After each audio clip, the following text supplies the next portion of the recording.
خوێندکارانی بەشی پزیشکی زانکۆی سلێمانی چەند ڕۆژێکەمانیان گرتووە و ناچنە هۆڵەکانی خوێندن.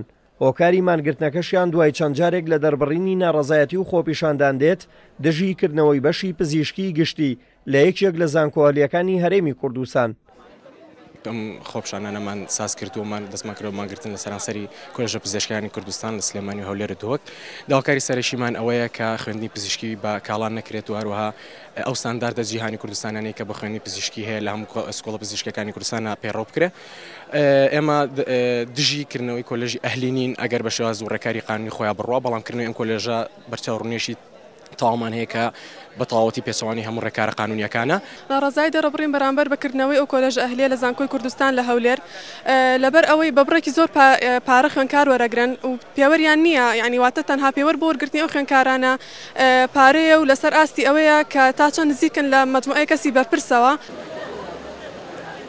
ئەو خوێندکارەمان گرتووانە سوورن لەسەر داواکەیان و ڕای دەگەێنن تا وەڵامی داخستنی ئەو بەشە پزیشکیان پێنەگات لەو زانکۆهەلیە واز لە مانگرتنەکەیان نایەنن. ئەو بۆ ماوەی 3 ڕۆژە بێ مەمانگرتمان گرتووە بەرداوامیشە بین تاکو وەڵامێکمانێنەوە لەلایەنێکەوە.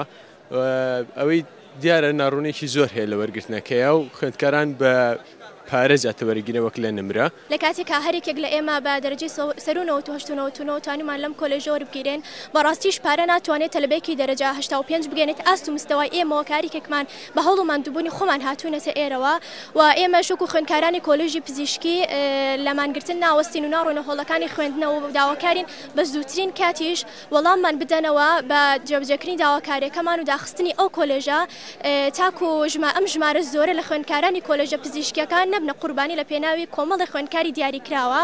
خوێندکارانی بەشی پزیشکی زانکۆی سلێمانی ژمارەیان نزیکەی 1000 خوێندکار دەبێت.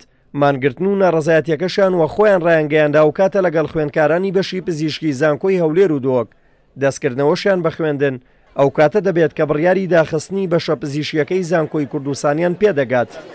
دژیکردنەوەی بەشی پزیشکی لە زانکۆی کوردستان کە زانکۆیەکی عالیە نزیکەی 1 مانگ لەمەوە بەرئەم خوێندکارانە خۆپیشاندانیان سازدا و ئەو کاتچوونە نووسنگەی پەرلەمانی کوردستان و یاداشتێکی شاناڕاستی پەرلەمانی کوردستان کرد.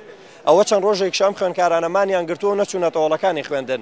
تەنها داوای سەرەکیانەوەیە کە بەشی پزیشکی لە زانکۆی کوردستان دابخرێت. ئەو کات بڕیار دەدەن ئەمان بگەڕێنەوە هۆڵەکانی خوێندن. بەڵام سەیر لەوەیە تا ئێستا ئەم خوێندکارانە هیچ وەڵامێکیان پێ نەگەیشتووە. دلێر کەمال کورساد نیوز سلێمانی.